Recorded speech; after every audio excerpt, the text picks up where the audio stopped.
Okay, students, at this time you should have this PowerPoint pulled up and open on your computer, as well as these notes in front of you on your desk with something to write with. This is the Exploration, Colonization, Unit Review, and Reteach activity. You are about to work through this Google Slide presentation in order to review for your test of this unit. If you work hard to complete this review and the accompanying activity, you should be prepared to retest and master this content. Work through at your own pace, stay focused on this task only, not on games, music, or other off-task behaviors, and remember that mastery of content is the goal. First, we're going to start with important vocabulary. On your paper, you also have a space for important vocabulary. You need to copy down these definitions as well as listen to my explanation of these words. If you need to pause the video to get the definitions down, that is fine as long as you pick right back up and hit play where you finished. So pre-Columbian Native American. This is a term that describes indigenous people who lived in the Americas before the arrival of Christopher Columbus or other European explorers and colonizers. When we say indigenous people, we're talking about people who are native to the territory. So Native Americans who lived in North or South America before the arrival of Christopher Columbus or anyone else from Europe. Pre-Columbian Native Americans existed in the Americas many, many, many years, thousands of years before Europeans arrived, and they had their own very unique cultures and societies different from Europe. The Columbian Exchange. This is the exchange of living things, plants, animals, and diseases between the Americas and Europe. The Columbian Exchange not only brought new plants and sources of food to the lives of people living in America and Europe, it brought animals like livestock, cattle, horses, sheep to these territories, and it also brought diseases. The natives had never been exposed to European diseases, most of which came because of their dealings with the livestock. And so they had no immunity. They had no way to fight the diseases. So those diseases were going to drastically change the life and survival rates of natives as a result of meeting Europeans. Triangular trade. This was the three-way trade system between the Americas, Europe, and Africa that brought slaves to the Americas. So how this worked was that people living in the Americas would send unfinished goods like cash crops, lumbers, and furs to Europe. Europe would turn those unfinished goods into finished materials and also make weapons. They would trade those weapons and finished goods to Africa. Africa would send slaves to the Americas, and the system would go in a triangle, with each territory trading for goods that they did not have in their own land. Mercantilism. This is the system of uneven trade between a mother country, the European country, and its colonies that brought wealth to Europe. In a mercantilist society, the king or queen of the European country would buy the goods from their colony at a very cheap price, and then they would sell those goods back to their colonies at a much higher price. For example, if I bought, as the Queen of Spain, if I bought sugar cane from my colony for $1, I would turn that into another product and sell it back for $5. So now I'm basically making money twice. So the colonies become poor, but the mother countries in Europe become very rich. So please make sure that you have these definitions on your paper before moving on.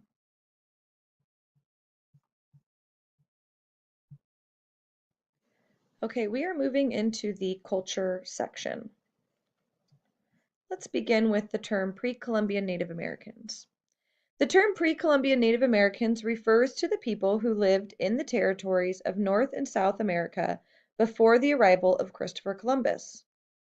Before European explorers and colonizers arrived in the Americas, there were millions of people already living in the Americas, including the three major tribes we've studied in this unit, the Maya, Inca, and the Aztecs. These societies were all very unique, with their own distinct cultures and ways of living. Each society had their own unique belief systems. Many were polytheistic, meaning that they believed in many gods. They also had their own languages, with over 200 native languages existing before Europeans arrived. Please note that these societies were not exactly the same as one another. They were incredibly unique to one another. They all spoke their own language, they all had their own set of beliefs, they all had their own traditions and customs, they ate different foods. While some of them had similar hunting techniques or similar farming ideas, while many of them ate corn or fish, they were all very unique. Within their belief systems, while they might have been polytheistic, each group had a different way of worshiping their gods, and they had different gods that they worshiped. Depending on where they lived, some societies were hunter-gatherers and some farmed for their food. Some lived in large, advanced societies with buildings and temples and many advanced technologies, while others lived in small tribes with homes made of materials found nearby like grass huts and tree houses. The differences between these groups were often based on their food supplies and their location.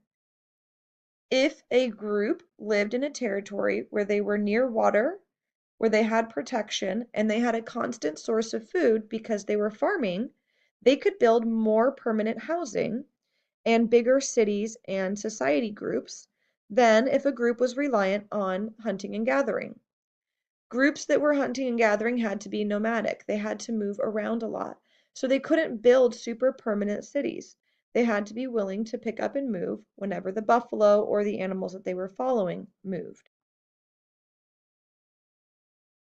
After the arrival of Columbus and other European explorers, Native American societies were greatly impacted. The Europeans brought with them disease, new sources of food and livestock, and new ways of thinking. So it's not that these Europeans came walking around to these natives and purposefully made them sick, but just by having contact with them, they were sharing the germs that they carried on their bodies, their skin, their clothes. And those germs were germs that were very new to the natives. They had never encountered germs like that before. So their bodies had no immune system to fight off those sicknesses. And as a result, those sicknesses killed a majority of the native populations. Additionally, the new foods that they brought changed the ways that natives could farm or the way that they lived. And the livestock that they brought allowed more native people to have the opportunity to farm and become more stable without having to follow animals as hunters and gatherers. Native societies were forced to change their culture as Europeans believed that their Christian religion was better than what the natives believed in, and they forced the natives to convert to their religion.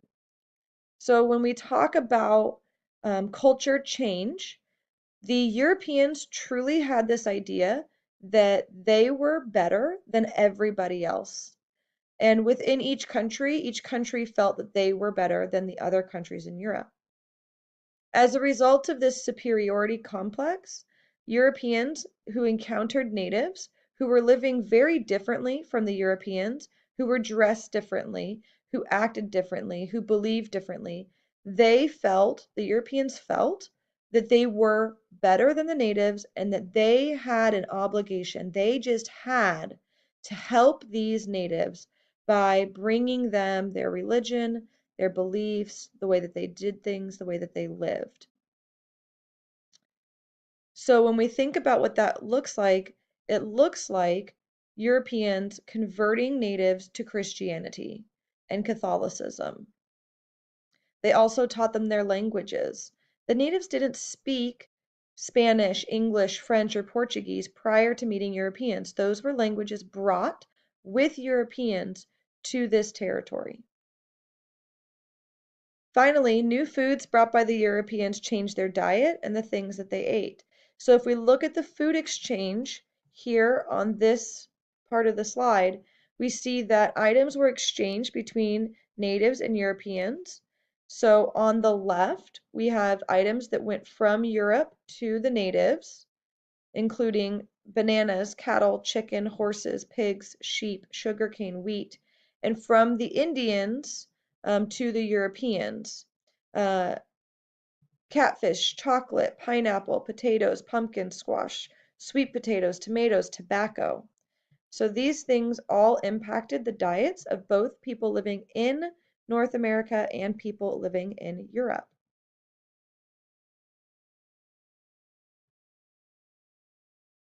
The Europeans also forced them to learn their languages of Spanish, English, French, and Portuguese.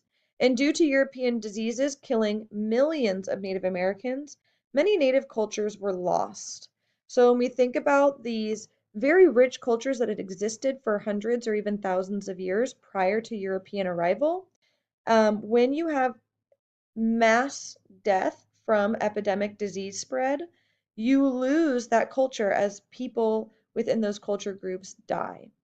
Additionally, when you change culture, such as religion and language, the original culture also gets lost. Lastly, as native populations decreased, Europeans still needed workers to harvest crops, so they began bringing Africans to the Americas as slaves. This happened through triangular trade, and over time, millions of slaves were brought to the Americas. So here is that triangular trade that we talked about on the vocabulary slide. So we see sugar, tobacco, and cotton going to Europe. We see textiles, rum, and manufactured goods going down to Africa. And we see slaves coming across to the Americas.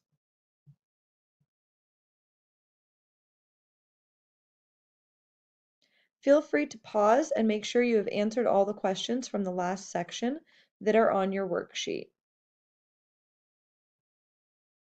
We are now going to move into the technology section. New technological inventions started the exploration boom. A sailing revolution in Europe saw the invention of many new pieces of technology like the astrolabe, the magnetic compass, the triangular shaped sail, and the caravel ship. All of this new technology made exploration faster and safer. So when we think about a compass, compasses have existed for thousands of years, even prior to this European exploration, but they were not always accurate and they were often very difficult to use. So the creation of the magnetic compass made the compass more accurate, easier to use, and allowed the explorers to know more precisely in which direction they were traveling. The astrolabe is this piece of technology over here that you see in this image. Explorers would measure the path of stars or distance of stars from the horizon line and use that to calculate their location out in the ocean. These are two pieces of technology that made it possible for them to know where they were in the world. The triangular shaped sail and the caravel ship you see over here in this part of the imagery, that sail made it possible for ships to catch air from multiple directions. So prior sails, the square shaped sails, you could only get wind if the wind was blowing in the direction that your sail was facing. So oftentimes ships would get stranded if there was no wind or if the wind was not blowing in the right direction for the direction that they were traveling. And the boats would just get stuck moving at a very slow pace. So the triangular shaped sail made it possible for sailors to get wind from any direction and constantly be moving forward, as well as caravel ships. The shape of the ship, if you look at the construction of the ship itself, the hull of the ship, was designed to be more efficient and smooth in the water, which would make their travel faster. So we see here, this is just kind of reminding us of the things I just said. Device for navigation to determine latitude. The compass was used to navigate and know their direction. The caravel had speeds that never were before seen.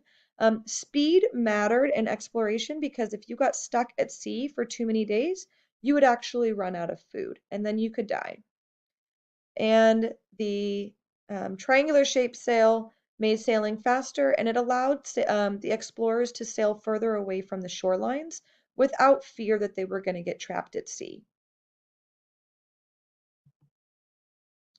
So feel free to pause here and make sure that you have answered all the questions for part 1 and part 2. Rewind if needed.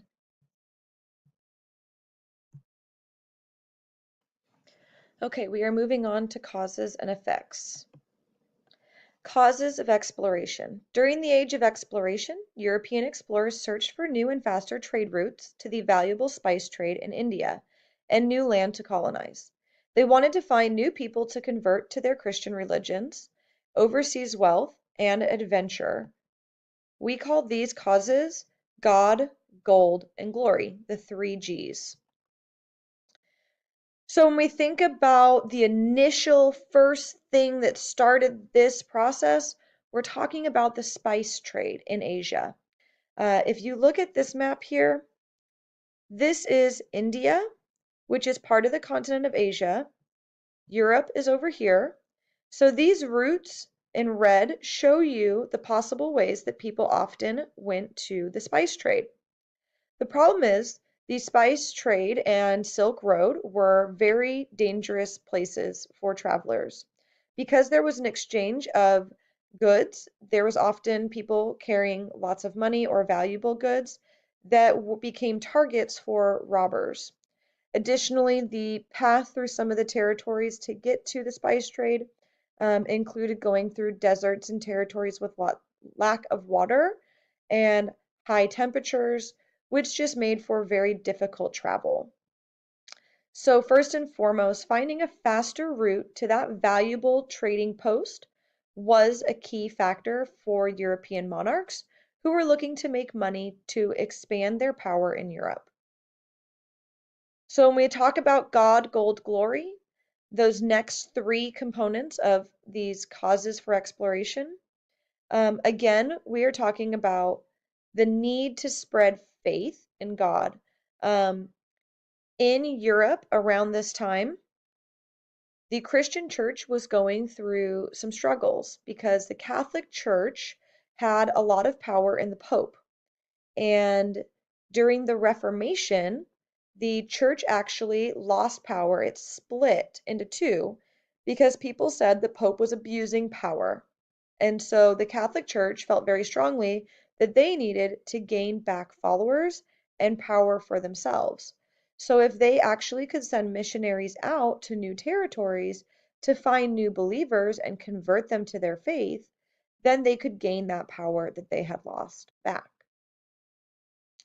In that same idea, by finding new territories and new land, they hope to find new sources of gold or products that could bring them gold by being sold through trade networks. And finally, these explorers wanted to become famous in their territories by being brave enough to go out on these long voyages and encounter new territories that people had never been to. They would come back if they had found anything new or done something great, and they would often be celebrated in their territories, in their country. And so people were very motivated by that. They were motivated to become rich and powerful and wealthy. An effect of the European exploration and colonization was the Columbian Exchange. This exchange started to connect new and old worlds with the transmission of ideas, plants, animals, and diseases. So if we look here at this imagery, we see items that moved from the Americas to Europe, Africa, and Asia, and then items that moved from Europe, Africa, and Asia back to the Americas.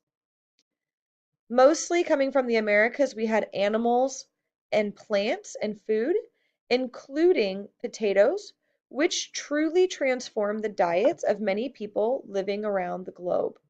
Potatoes were a cheap crop that could be mass produced and farmed, and as a result, gave people a very secure source of food.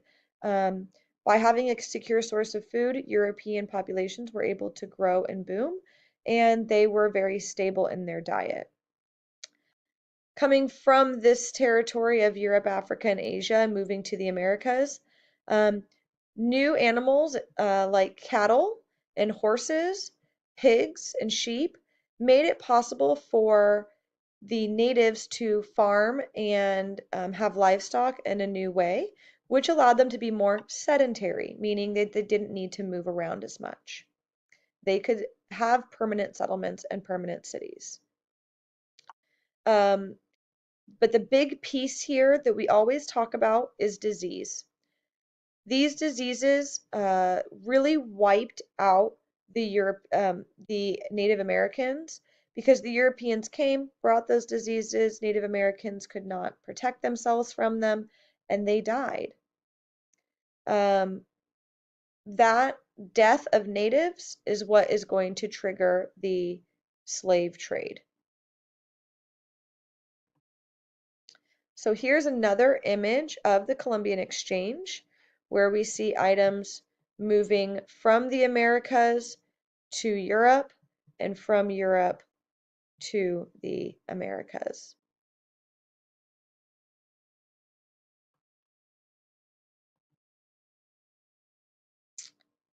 Another effect of this time period is the impact that colonization had on natives. There was some serious major impacts, including loss of native cultures and lands.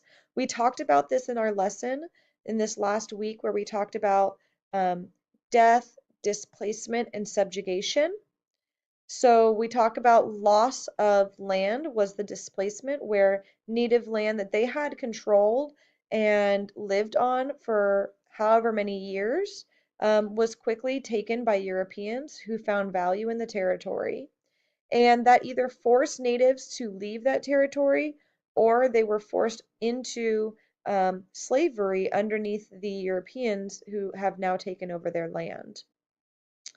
If you look at this picture here, we see a European priest praying over some natives, which is a depiction of the Europeans having their religions and beliefs changed to match that of Europeans.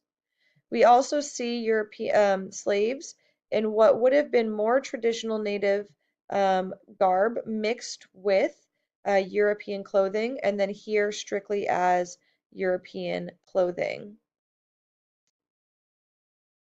Additionally, another issue that came out of this was uneven and unfair trade practices that hurt the natives and benefited Europeans. When you buy products for cheap and sell them back for more expensive prices, you force the people you're buying from into poverty, meaning that they become very poor. And if you are very poor, you become reliant on somebody else to sustain you. And so natives became very poor and then had to then rely on Europeans to help sustain them and keep them going. So the system was built in such a way to strictly benefit European countries because the Europeans only cared about making their country rich, powerful, and wealthy. They did not care about what happened to their colonies as a result of that process. Disease. Indigenous people in the colonies were not adapted to the diseases spread by Europeans. So smallpox, measles, influenza, and typhus were among the big diseases that killed 95% of the native people in the Americas. This resulted in massive loss of native workers to harvest crops for the colonizers.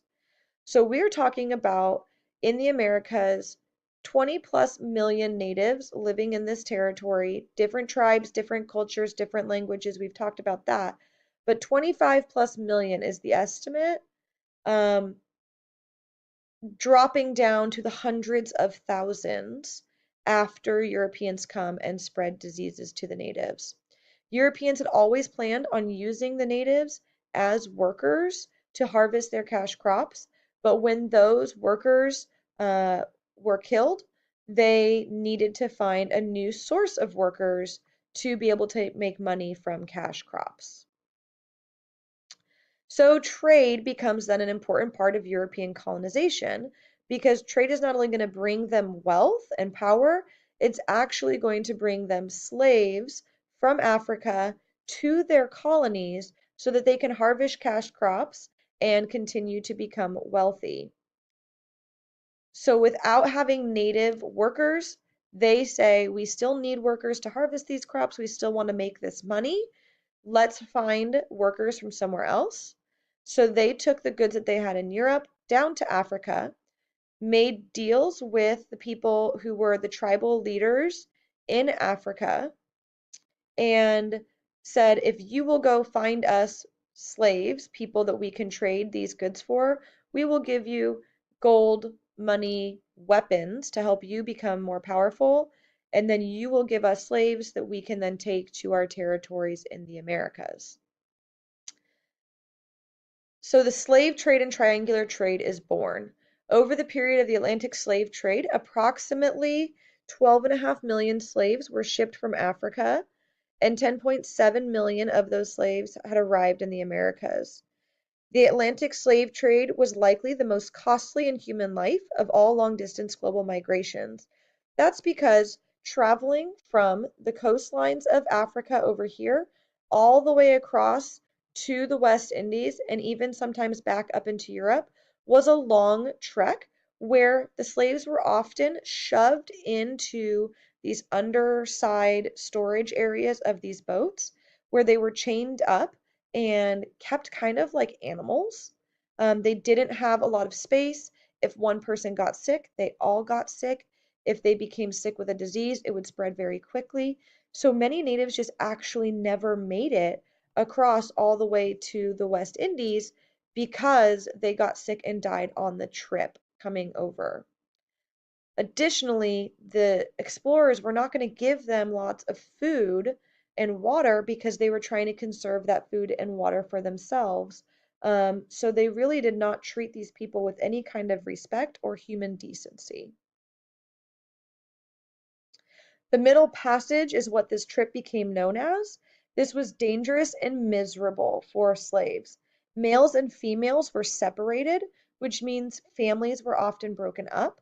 They were kept naked, they were packed close together, and the men were chained for long periods of time because they didn't want the men to form up groups against the Europeans and fight back against this capture and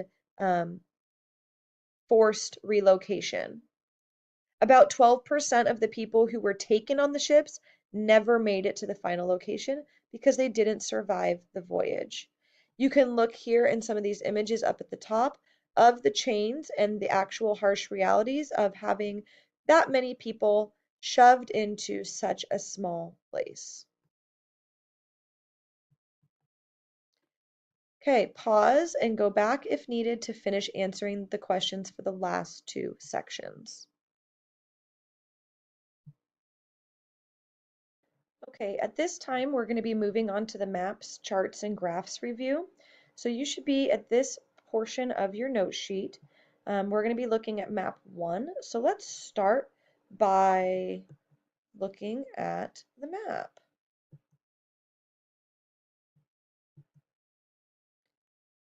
So here is map 1. Whenever we look at maps, charts, or graphs, we have a process to follow. The first thing we always do is begin with the title. Unfortunately, this map's title is not in a normal space, so it might be confusing. But if we look down here in this area, it does give us a title, and it says that this is about colonization of the Americas. So don't think that because the title isn't across the top, that there isn't a title, because the title is there, it's just in a different spot than normal. The second thing that we do when we look at a map, chart, or graph is we look at the key.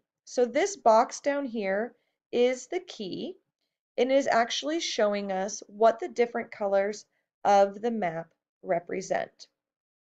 So when I look here, the biggest amount of color I'm seeing is this green color that I'm seeing from the territory that is North America, because up here this would be North America, all this territory. So, and I can see this is the Great Lakes, this is Florida. So that tells me that this up here is what would be present day United States.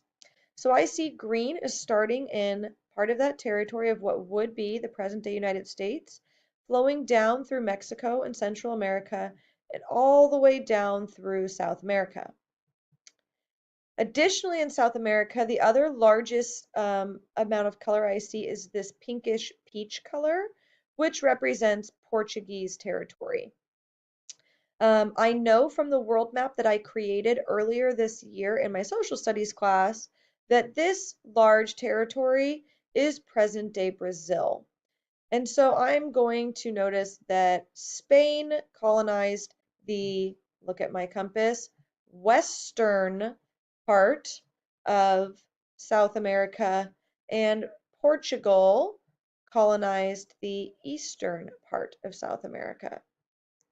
I also see a lot of blue and red up in the northern part of North America, where this would be part of the United States and up here would be part of Canada. And I see that the blue is French territory and the red is British territory. And I know because I live in North Carolina that this territory right around here would be the Carolinas. And so this territory that I'm seeing of red British land must be where they actually had the 13 original colonies.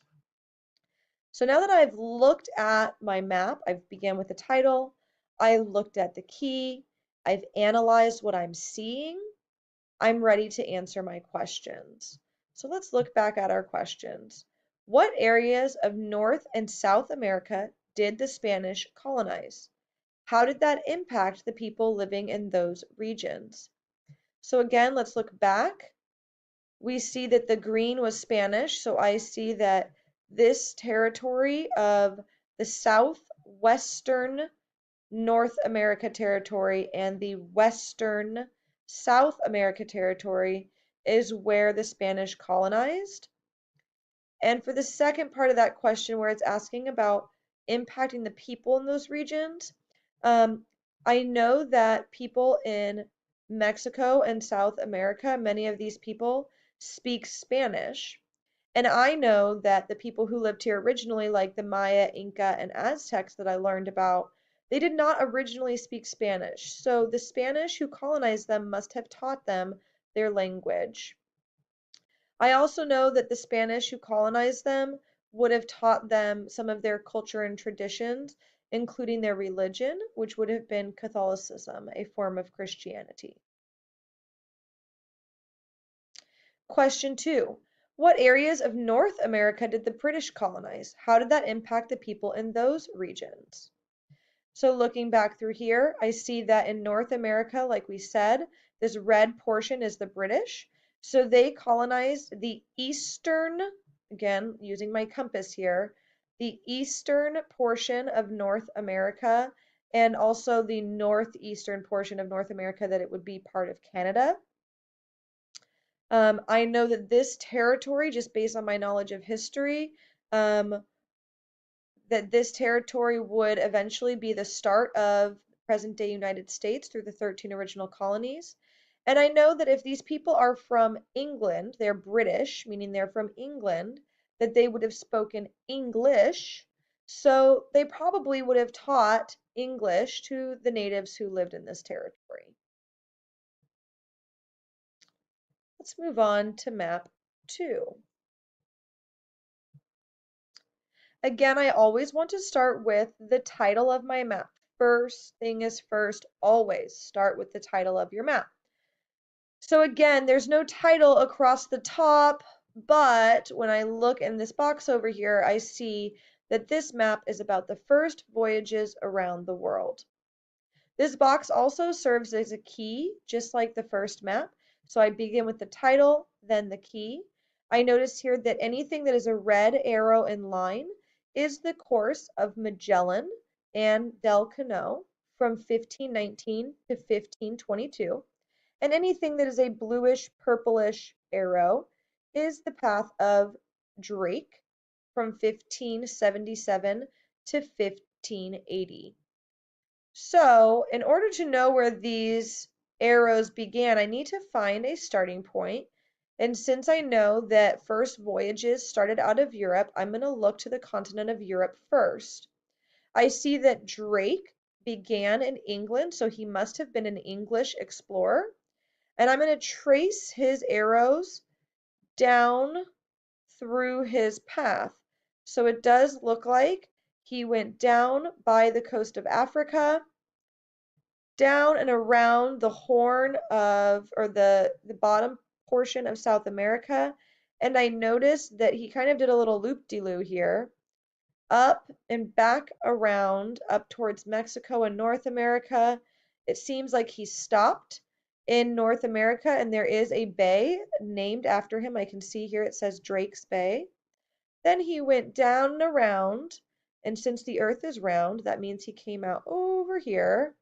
Follow this around to the Indies, the East Indies, the Spice Islands, down by the south portion of the continent of Africa, and then back up again to Europe. So Drake sailed after Magellan, and he sailed around the world successfully. Let's look at Magellan in red. He came out of Spain years before, about 50 years-ish, more than that, before Drake. He came out of Spain. We follow this route down. He came down around South America. We see stopping points along the way on the coastline of South America. Then he sailed, continuing west. He came back around to the Spice Islands, and it says here that he's actually killed. But his ship Arrow is still going, and that's because Del Cano is one of his other exploring partners. He continued the voyage with Magellan's ship, stopped in Africa, and then back up and returned to Spain. So let's look at our questions to see what they're asking. Map 2. What years did Magellan explore and what years did Drake explore? So I'll need to look back at my map. And I see that Magellan explored from 1519 to 1522, and Drake explored from 1577 to 1580. So let's really think about that. These are men who went on a trip around the world in a boat that took them both about 3 years to complete. Let's look for the next question. Where did Magellan start his exploration from? Where did he finish? What about his ship? Well, as we saw, he started in Spain. He personally died in the Spice Islands, but his boat did in fact continue all the way around. So his ship, without him on it, did finish the whole voyage around the earth. We call that circumnavigation, to sail all the way around the earth, circumnavigation. Finally, question 5. Where did Drake start his exploration from? Where did he finish his exploration? So I already did look at this, but let's refresh. Drake started out of England, sailed all the way around the world, and finished back in England.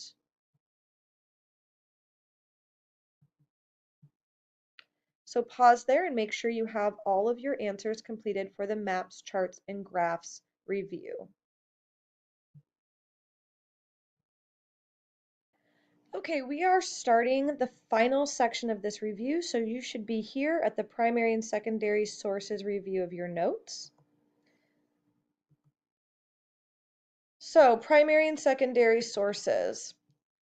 We practice brains for the first time this week in a meaningful way. So, we are also going to practice brains on this text. So, B is begin with the title and the source. There is no title to this text, but the source I can tell is Christopher Columbus because this is a quote from Christopher Columbus. R and A have to do with reading and annotating our questions. So, who is Columbus talking about when he says these people? What is Columbus saying the Europeans could do?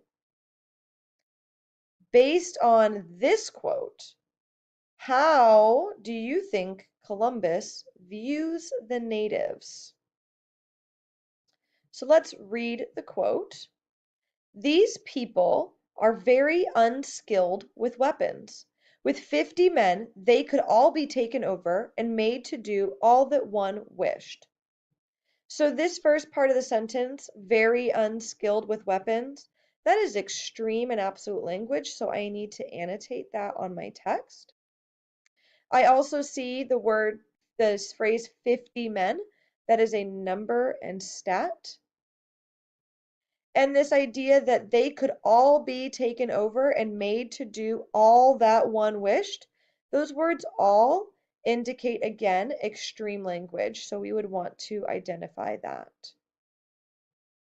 So let's go back to solving the questions now. Who is Columbus talking about when he says these people?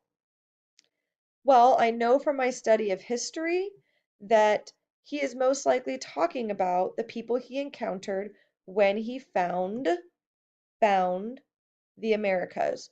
I say found like that because can you really find something if somebody already lived there? So when he came to the Americas, he encountered the Taino people. So these people are probably the native people that he encountered. What is Columbus saying that the Europeans could do? Well, he's saying that with 50 men, they, as in the natives, these people, could be taken over and made to do all that one wished or wanted. So, with 50 people, the natives could be taken over. Based on this quote, how do you think Columbus views the natives? Well, it doesn't seem like he thinks the natives are very smart or skillful. He calls them unskilled with weapons. And it seems like he doesn't think they're very strong because he's encountered an entire group of people and he thinks that only 50 men could actually take them over and totally control them to make them do all that they wanted. So it seems like he doesn't have a very high view of the natives. So please take a moment and make sure you have answered these questions on your paper.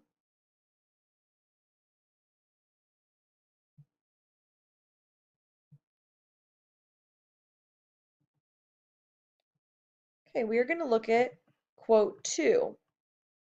Again, we are practicing brains. So beginning with the title and source.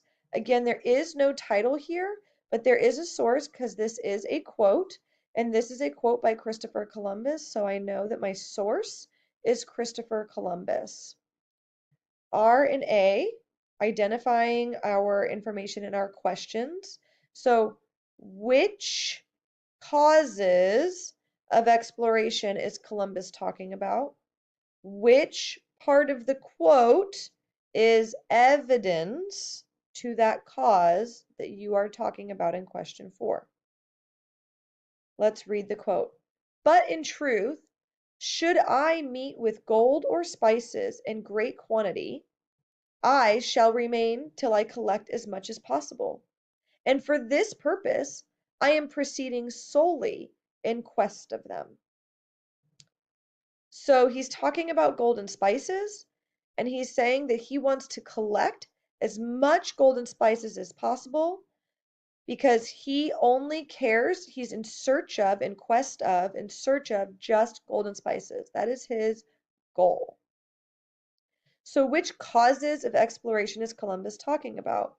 Well, I need to think back about the causes of exploration I've learned about, and I have learned about four major causes. One, the Silk Road and its dangers. Two, God. Three, gold. Four, glory. And the one that does stand out to me there would be gold, because the cause that we know as gold was the purpose of finding new sources of wealth and power, and golden spices would bring him wealth and power, and that is what he is solely in quest of. So the cause he is talking about would be gold. Which part of the quote is evident to that cause? Well, let's break down the answers. I am proceeding solely in quest of them, but in truth, should I meet with gold or spices in great quantity, I shall remain. So two of these answers don't have anything to do with the question of that cause. So we can eliminate two of the answers off the top. We can eliminate the B and D because they do not talk about gold in any way. And we know that he cares about gold. Answer A says, I am proceeding solely in quest of them, but it doesn't tell us what them is. While answer C says the word gold or spices in it. So the answer would be C because it is giving me the evidence of the word gold that matches my cause of gold.